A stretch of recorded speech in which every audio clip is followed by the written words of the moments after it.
શૌચાલય બને ઘર આંગણે, આબરૂ સચવાય, સગવડ જળવાય, સ્નેહ ને તાંતણે.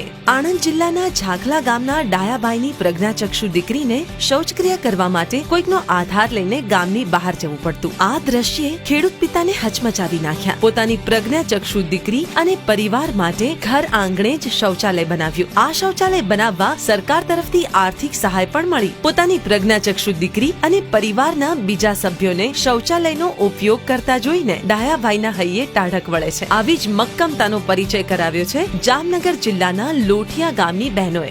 182 ઘર ધરાવતા ગામમાં માત્ર 72 ઘરોમાં જ શૌચાલય હતા. આ પરિસ્થિતિ બદલવા સ્વચ્છતા સમિતિ બનાવી. ગામની બહેનોએ કમર કસી, ઘરે ઘરે જઈને લોકોને સમજાવ્યા અને શૌચાલય માટે સરકાર તરફથી સહાય મેળવી અને આખું ગામ ખુલ્લામાં શૌચક્રિયા મુક્ત એટલે કે ODF બન્યું. શૌચાલય ઘર આંગણે, સ્વાસ્થ્ય અને સમૃદ્ધિ લાવે બારણે.